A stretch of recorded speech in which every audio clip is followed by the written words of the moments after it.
හරි. ළමයි අපි යනවා 2019 ඕලෙවල් භාග ගානට. භාග ගාන කියන්නේ මෙහෙම දෙයක් කියන්නේ මම මේ භාග ගාන රුක් සටහනක් ඇසුරෙන් කොහොමද හොයන්නේ කියලා අද කියා දෙනවා. හරි ගානේ මෙහෙම එකක් කියනවා. කානුවක මුළු දිගින් 15න් 7ක ප්‍රමාණයක් පළමු දිනේදී කපන ලදී කියලා කියනවා. මුළු ප්‍රමාණයෙන් 15න් 7ක ප්‍රමාණයක්. හරි. බලන්න මේක වෙනස් જાතිය විදිහට අපි ගාන හදනවා. මුළු දිගින් 15න් 7ක ප්‍රමාණයක් පළවෙනි දවසේ කපනවා කියලා කියනවා. හරි මම දාගන්නම් පළමු දිනය කියලා. මම මේ පැත්තෙන් හදන්නම්. හරි ගානේ කියනවා මෙහෙම පළමු දිනේදී කපනවා කියලා කියනවා 15න් 7ක ප්‍රමාණයක්. හරි. එතකොට ළමයි ඊට පස්සේ කියනවා කපන ලද අතර ඉතිරි දිගෙන් 4න් එකක් දෙවන දිනේදී කපනවා. චුට්ටක් අහගන්න 15න් 7ක් කැපුවනම් මම දන්නවා තව ඉතිරි වෙලා තියෙනවා 15න් 8ක ප්‍රමාණයක්. මම දාගත්ත මෙතනින් අපි දන්නවා රුක් සටහන් ඇසුරින් ගාන හදන්නේ කොහොමද කියලා. හරි රුක් සටහන් අපි සම්භාවිතාව පාඩමේ ඉගෙන ගත්තා. පළවෙනි දවසේ 15න් 7ක් කැපුවා නම් ඔයා ගාව චොකලට් එකක් තියෙනවා. ඒ චොකලට් එකෙන් 15න් 7ක් ඔයා කනවා. ඒ කියන්නේ තව ඉතිරි වෙනවා 15න් 8ක ප්‍රමාණයක් ළමයි තව ඉතිරි වෙනවා. එහෙනම් ඉතිරි වෙච්ච ප්‍රමාණය මම දාගත්තා 15න් 8යි කියලා. මට ගානේ මෙහෙම කියනවා. කපන ලද අතර ඉතිරි දිගෙන් 4න් එකක් දෙවන දිනේදී කපන ලදී. ළමයි මේ ඉතිරි වෙච්ච දිගෙන් 4න් එකක් තමා දෙවනි දවසේ කපන්නේ. ඉතිරි ටිකට මොකක්ද උනේ කියලා අපි දන්නේ නැහැ. මම ඒකත් දාන්නම් ඉතිරි කියලා. හරි. 4න් එකක් මේ ඉතිරි වෙච්ච දිගින් 4න් එකක් කපනවලු දෙවනි දවසේදී. එහෙනම් මම මේකත් දෙකට කඩලා 4න් එකයි කියලා ලිව්වා. හරි.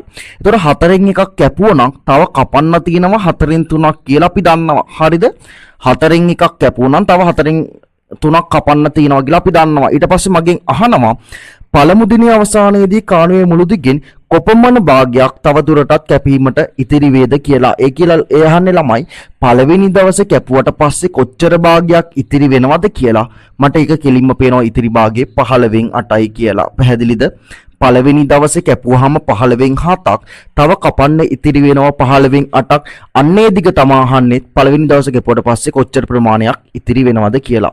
දෙවෙනි ප්‍රශ්නේ මගෙන් අහනවා දෙවන දිනේදී කාණුවේ මුළු දිගින් කොපමණ භාගයක් කපලා තියනවද කියලා අහනවා. මම දා ගන්නවා දෙවන දිනේ කියලා මේක. මගෙන් අහන්නේ දෙවන දිනේ අවසානයේදී කපන්න තියෙන ප්‍රමාණය. දෙවන දිනේදී කාණුවේ කොපමණ භාගයක් කපලා තියනවද කියලා අහන්නේ. මම දා ගන්නවා දෙවන දිනය. හරි. 15න් 8ක් මේ ගාන කිව්වේ පළමු දිනේදී 15න් 7ක් කැපුවා ඉතිරි ප්‍රමාණයෙන් 4න් 3ක් තමා 4න් එකක් තමා දෙවනි දවසේ කැපුවේ. නම් මට මේක මෙහෙම හොයන්න පුළුවන් 15න් 8 ගුණ කිරීම 4න් 1 කියලා අරගෙන උත්තරේ ගන්න පුළුවන්. මම මෙතනින් ගන්නම් 15න් 8ක් ඉතිරි වුණා. ඒකෙන් 4න් එකක් කියන්නේ කොච්චරද කියලා මම බලනවා. හැම කෙනාටම මේක තේරෙනවා. 4ට 4 ඒවා 1යි 8ට 4 ඒවා 2යි උත්තරේ එනවා 15න් 2ක් කියලා. ඒ කියන්නේ දෙවනි දවසේ ඉතිරි වෙලා තියෙනවා කපන්න. දෙවනි දවසේ කපලා තියෙනවා 15න් 2ක ප්‍රමාණයක්. මගෙන් තුන්වෙනි එකේ මෙහෙම දෙයක් අහනවා. කාණුවේ මුළු දිගින් තවත් මීටර 600ක දිගක් මුල් දින දෙක අවසානයේ වන විට කැපීමට ඉතිරි වී තිබුණි කියලා කියනවා. චුට්ටක් අහගන්නකෝ. මේ කියන්නේ පළවෙනි දවස් දෙක කාණුව කැපුවට පස්සේ තව මීටර 600ක් ඉතිරි වෙලා තියෙනවා කියලා. පළවෙනි දවස් දෙක කාණුව කැපුවට පස්සේ හරි මීටර 600ක් ඉතිරි වෙලා තියෙනවා කියලා මම මුලින් හොයාගන්නවා. පළවෙනි දවස් දෙකේ කපපු ප්‍රමාණය මම මෙතනින් හොයන්නම්.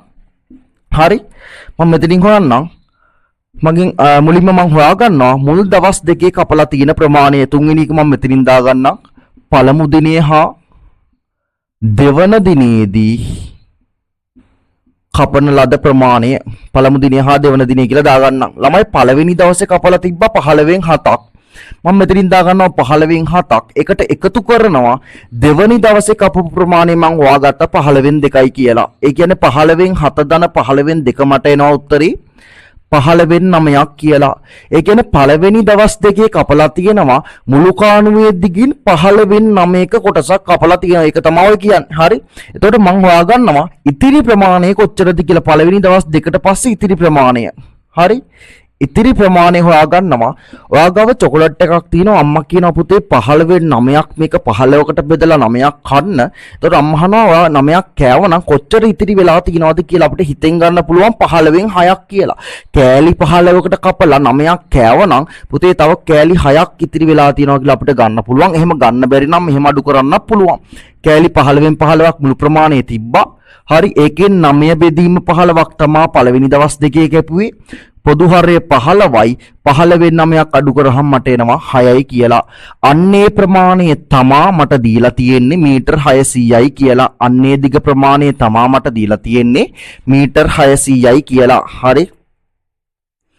අන්නේ දිග ප්‍රමාණය තමා මට දීලා තියෙන්නේ මීටර් 600යි කියලා. අර ගානේ දීලා තිබ්බේ ඉතිරි ප්‍රමාණය කියලා. ඒ ප්‍රමාණය තමා දීලා තිබ්බේ මීටර් 600යි කියලා. මගෙන් අහනවා කානුවේ මුළු දිග කොච්චරද කියලා අහන්නේ. කානුවේ 15න් 6ක ප්‍රමාණය මීටර් 600ක් නම් ළමයි මන් දන්නවා 15න් එකක ප්‍රමාණයක් 6ක් කියන්නේ 600යි නම් එකක් කියලා කියන්නේ මීටර් 100ක් කියලා මට තේරෙනවා. හරිද?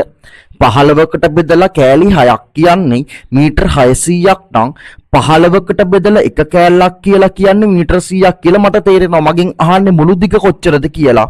මම හොයනවා කානුවේ මුළු දිග. හරි, මුළු දිග කියන්නේ 15න් 15ක් නේනම් මම 100 ගුණ කරනවා මීටර් 100 ගුණ කරනවා. එක කෑල්ලක් 100ක් නම් කෑලි 15ක් හොයා ගන්න ඕනි. මට එනවා 1500යි මීටර් කියලා. එහෙනම් කානුවේ මුළු දිග එනවා මට 1500යි මීටර් කියලා. අපේ හතරවෙනි ගාන දැන් මේක මාත් එක්ක වේගින් කරගෙන යන්න අවශ්‍ය නැහැ ඔයා. ඔයා තනියෙන් මේ පාස් පේපර් ගාන try කරන්න. ඊට පස්සේ මාකින් එක විදිහට තමයි මේක යූස් කරන්න ඕන. තේරිච්ච නැති තැනක් තියෙනවා නම් වීඩියෝ එකේ හැම නැවැත්තුවා. නවත්තර ඔයාට අවශ්‍ය ටික සටහන් කරගන්න. මම මේකේ ලියා ගන්න වෙනම ටයිම් එකක් දෙන්නේ නැහැ. හරි. ඒතර වෙලාව ගොඩක් ඇදෙන නිසා මම මේ ගානින් කරගෙන යනවා. අපි යනවා හතරවෙනි ගාන. අපි සාම්ප්‍රදායික ක්‍රමයට මේ භාග ගාන කරන්නේ රුක් සටහනෙන් කරන්නේ නැහැ සාමාන්‍ය. හැබැයි රුක් සටහනෙන් කරන්න පුළුවන් ගණන් තියෙනවා. හැම ගානක්ම රුක් සටහනෙන් කරන්නත් බෑ. හැබැයි රුක් සටහනෙන් ගානක් කරොත් ගාන ලස්සනට ලේසියෙන් විසඳ ගන්න පුළුවන්. හරි. අපි යනවා හතරවෙනි ගානට. ළමයි හතරවෙනි ගානේ මෙහෙම එකක් කියලා තියෙන්නේ.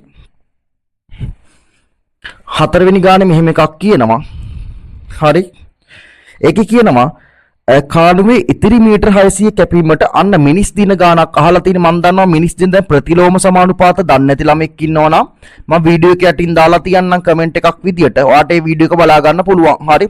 මේ ඉතිරි මීටර් 600 කපලා තියෙනවලු. හරි. මිනිසුන් 4 දිනකට දින 3ක් අවශ්‍ය වෙයි කියලා කියනවා. මිනිස්සු ගාන 4යි මිනිසුන් ගාන ගුණ කිරීම දින ගාන මිනිස් දින කියලා අපි දන්නවා. හරි. මිනිසුන් 4 දිනකට දින 3ක් අවශ්‍ය වෙයි කියලා කියනවා. 4 වරක් 3 මට එනවා 12යි කියලා. ඒ කියන්නේ වැඩ ප්‍රමාණය මට එනවා. දැන් සිමෙන්ති ගල් නම් අපිට කළු මේ ඔයා ගිහලා කඩේට ගිහලා හාල් කිලෝ 10ක් ගත්තොත් හාල් වල ප්‍රමාණය කිලෝ 10යි කියලා කියන්න පුළුවන්. හැබැයි වැඩක ප්‍රමාණයක් අපිට කියන්න බෑ කිලෝ වලින්වත් මොකක් හරි එකකින් කියන්න බෑ. අපි ඒක කියන්නේ මිනිස් දින වලින්. එහෙනම් මේ වැඩේ මිනිස් දින 12ක වැඩක් තියෙන්නේ. එතකොට මගෙන් අහනවා මට කියනවා එම දිග දින දෙකකදී කැපීමට වැඩිපුර මිනිස්සු කීයක් ඕනේද කියලා. මෙයා කියනවා දින 3ක් දෙන්න බෑ. ඔයාට දින 2යි දෙන්න කියලා. මම ආයෙ ලියා ගන්නවා සමීකරණේ මිනිසුන් ගාන ගුණ කිරීම දින ගාන මිදි කියලා දාගත්තා. එම වැඩ ප්‍රමාණයම කියන්නේ වැඩ ප්‍රමාණය වෙනස් වෙන්නේ ඒක 12ම තමයි. දින 2යි දෙන්න කියලා කියනවා. මගෙන් අහන්නේ මිනිස්සු ගාන මන් දන්නේ නැති හින්දා x කියලා දාගන්නම්. හරි. ඒ කියන්නේ x ගුණ කිරීම 2 කියලා දාගත්තා. දෙපැත්තම දෙකෙන් බෙදනවා. x තනි කරගන්න x සමානයි 6යි කියලා එනවා. මගෙන් අහන්නේ එතකොට x සමානයි 6යි කියලා කියන්නේ මිනිසුන් ගාන 6ක් කියලා මට එන්නේ. හරි. මිනිස්සු ගාන 6ක් කියලා මට එනවා. මිනිසුන් ගාන 6ක් කියලා එනවා. ඒ කියන්නේ ළමයි මගෙන් අහන්නේ වැඩිපුර මිනිස්සු කීයක් ඕනේද කියලා. වැඩිපුර මිනිසුන් ගාන මට හොයා ගන්න පුළුවන්. කොහොමද? දැන් මිනිස්සු 6 දෙනෙක් ගියා. කලින් ගිය මිනිස්සු 4 දෙනයි. මේ බලන්න දැන් මිනිස්සු 6 දෙනෙක් ගියාට කලින් ගිය මිනිස්සු 4 දෙනයි. එහෙනම් 6 ඍණ 4 මට එනවා. මිනිස්සු වැඩිපුර දෙන්නෙක් ඕනි කියලා. පැහැදිලිද? මිනිසුන් දෙන්නෙක් වැඩිපුර අවශ්‍යයි. මේ තේරුම් ගන්න මෙතන. හරි. දින 3කදී කරන්න නම් මිනිස්සු 4 දෙනෙක් ඇති අපිට. හැබැයි දින 2කදී කරනවා කියලා කියන්නේ මේ වැඩේ තව ස්පීඩ් වෙන්න ඕනේ. ඒ කියන්නේ මිනිස්සුන්ගෙන් දක්වන දායකත්වය වැඩි වෙන්න ඕනේ. එහෙනම් මිනිස්සු 6 දෙනෙක් යනවා. එහෙනම් මගෙන් අහලා තියෙන්නේ මිනිස්සු මේකට අවශ්‍ය මිනිස්සු ගාන නෙවෙයි මගෙන් අහලා තියෙන්නේ වැඩිපුර මිනිස්සු කී දෙනෙක් ඕනේද කියලා. නම් වැඩිපුර මිනිස්සු ගාන හොයන්න පුළුවන්. මේ ආපු ගානෙන් මෙතන මිනිස්සු ගාන අඩු කරන්න මට එනවා මිනිස්සු 2 දෙනෙක් තමයි වැඩිපුර අවශ්‍ය කියලා. හරි.